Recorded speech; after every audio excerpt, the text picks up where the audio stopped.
ప్రపంచమంతం ఎలా ఉండబోతోంది? భవిష్యత్తులో జరగబోయే మహాభయంకరమైన విపత్తులేమిటి?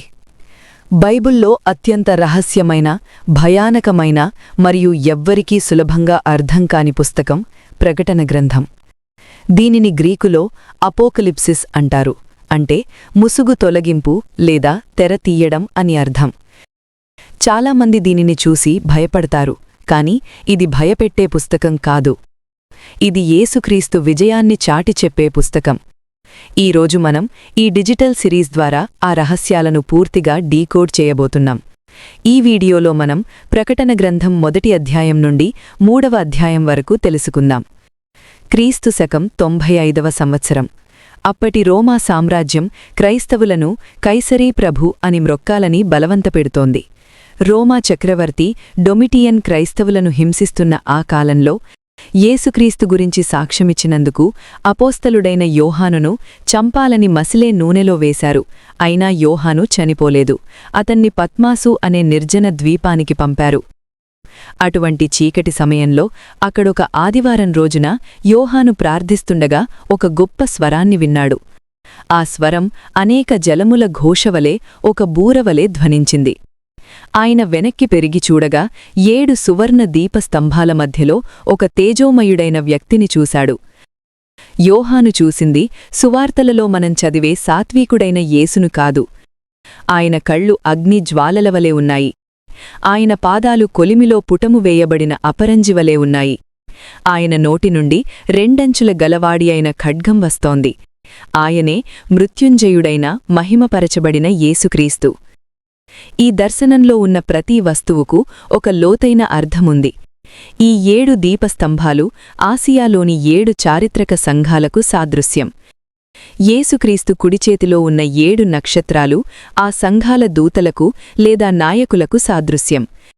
ఎంతటి శ్రమల కాలంలోనైనా దేవుడు తన సంఘాన్ని ఎప్పుడూ విడిచిపెట్టడు.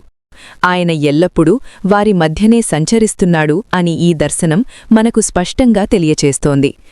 అది చూసి యోహాను చచ్చినవాడిలా దేవుని పాదాల వద్ద పడ్డాడు.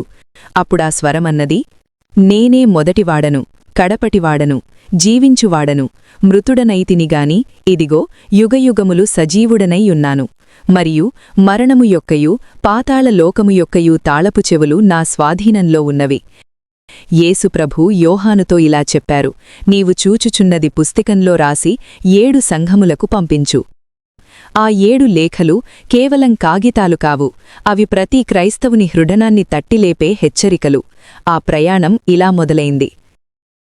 మొదటి సంఘం ఎఫెసు. ఈ సంఘం చాలా కష్టపడే సంఘం. దుష్టులను సహించలేదు, అబద్ధ బోధకులను కనిపెట్టింది. కాని ప్రభువు ఒక చిన్న బాధను వెలిబుచ్చారు. నువ్వు ఆదిలో చూపిన ప్రేమను వదిలేశావు అన్నారు. అంటే పని ఉంది, కాని ప్రభువు మీద ఉండాల్సిన ఆ మొదటి అనురాగం తగ్గిపోయింది. నువ్వు ఎక్కడ పడిపోయావో జ్ఞాపకం చేసుకుని మారుమనసు పొందు, లేదంటే నీ దీపస్తంభాన్ని తీసివేస్తాను అని హెచ్చరిస్తూనే జయించినవానికి దేవుని పరదైసులో ఉన్న జీవవృక్ష ఫలాలు ఇస్తానని వాగ్దానం చేశారు. రెండవ సంఘం స్ముర్న. అక్కడి నుండి ప్రయాణం స్ముర్నకు చేరుకుంది. ఈ సంఘం పేదరికంలో ఉంది, నిందలు పడుతోంది. కాని దేవుని దృష్టిలో ఇది అత్యంత ధనవంతమైన సంఘం. ప్రభువు వీరిని అస్సలు గద్దించలేదు. పైగా నీకు రాబోయే శ్రమలకు భయపడకు, మరణం వరకు నమ్మకంగా ఉండు, నేను నీకు జీవ కిరీటాన్ని ఇస్తాను అని ధైర్యం చెప్పారు. శ్రమల్లో ఉన్నవారికి స్ముర్న ఒక గొప్ప ప్రేరణ.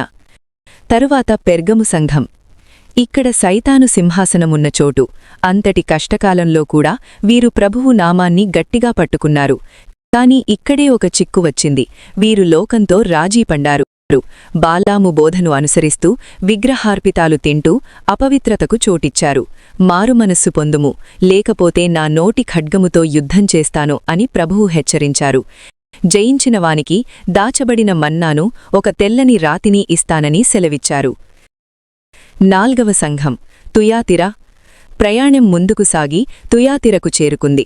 ఇక్కడ ప్రేమ ఉంది, పరిచర్య ఉంది, విశ్వాసముంది. కాని యెజేబెలు అనే స్త్రీ బోధకు వీరు లొంగిపోయారు. భక్తి ముసుగులో లోక ఆశలకు చోటిచ్చారు. ప్రభువు వారి అంతరింద్రియాలను పరిశేధించి మీకు ఉన్నదానిని నేను వచ్చువరకు గట్టిగా పట్టుకొనండి అని చెప్పారు. జయించినవానికి జనముల మీద అధికారాన్ని, తెల్లవారి నక్షత్రాన్ని బహుమతిగా ప్రకటించారు. 5వ సంఘం సార్దీస్. ఇక సార్దీసు సంఘం పరిస్థితి మరీ విచారకరం. బయటికి చూస్తే జీవిస్తున్నాడు అన్న పేరుంది, కాని ఆత్మీయంగా అది చనిపోయిన స్థితిలో ఉంది. వీరి క్రియలు దేవుని ఎదుట సంపూర్ణంగా లేవు.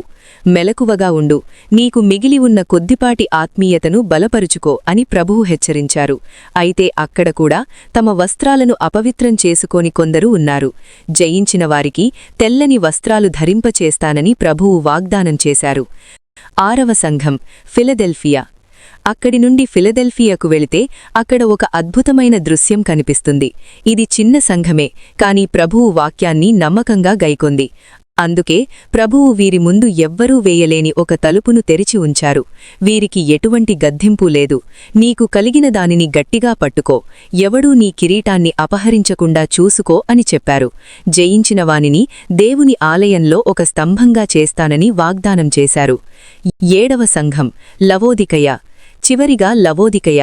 ఇది అత్యంత ధనవంతుల నగరం. అందుకే ఆ సంఘం మాకు అంతా ఉంది, మాకు ఏమీ తక్కువలేదు అనుకుంది. కాని ప్రభువు దృష్టిలో వారు దౌర్భాగ్యులు, గ్రుడ్డివారు, దిగంబరులు. వారు వేడిగా లేరు, చల్లగా లేరు, కేవలం నులివెచ్చగా ఉన్నారు. అందుకే వారిని తన నోటి నుండి ఉమ్మివేస్తానని కఠినంగా చెప్పారు. అయినప్పటికీ ప్రేమతో పిలుస్తూ నిప్పులో పుటము వేయబడిన బంగారాన్ని నా దగ్గర కొనుక్కో అన్నారు. జయించిన వానిని తన సింహాసనం మీద కూర్చుండబెట్టుకుంటాను అని అద్భుతమైన ముగింపునిచ్చారు. చూశారా? 7 సంఘాలు, 7 రకాల ఆత్మీయ స్థితులు. ఈరోజు మనం ఏ స్థితిలో ఉన్నాం? మన హృదయ వాకిట నిలబడి ప్రభువు తడుస్తున్నారు. వినే చెవి ఉన్నవాడు ఆత్మ సంఘాలతో చెప్పిచున్న మాట వినుగాక. 7 సంఘాల పరిస్థితిని సమీక్షించిన తర్వాత యోహానుకు పరలోకంలో ఒక అద్భుతమైన దృశ్యం కనిపిస్తుంది. ఆకాశంలో తలుపు తెరవబడింది. అప్పటివరకు భూమిమీద ఉన్న సంఘాల గురించి మాట్లాడిన దేవుడు ఇప్పుడు యోహానును నేరుగా తన సింహాసనమున్న చోటికి పిలుస్తున్నాడు. అక్కడ యోహాను ఏమి చూశాడు? ఆ 7 ముద్రల గ్రంథాన్ని విప్పడానికి యోగ్యుడెవరు? కోట్లాది దేవదూతల మధ్య ఆ గొర్రెపిల్ల ప్రస్థానం ఎలా మొదలైంది? ప్రకటన గ్రంథంలోని అసలైన మర్మాలు, పరలోకపు వైభవం మరియు రాబోయే మహాశ్రమల గురించి తెలుసుకోవడానికి సిద్ధంగా ఉండండి. మా తదుపరి వీడియోలు దేవుని సింహాసనం మరియు 7 ముద్రల మర్మం గురించి చూడబోతున్నాం. తప్పక చూడండి. దేవుడు మిమ్మల్ని దీవించునుగాక. ఆమెన్. ఈ వీడియో నచ్చితే ఇప్పుడే లైక్ చేసి మా ఛానల్ని సబ్స్క్రైబ్ చేసుకోండి. మరిన్ని వీడియో నోటిఫికేషన్స్ కోసం బెల్ ఐకాన్ క్లిక్ చేయండి.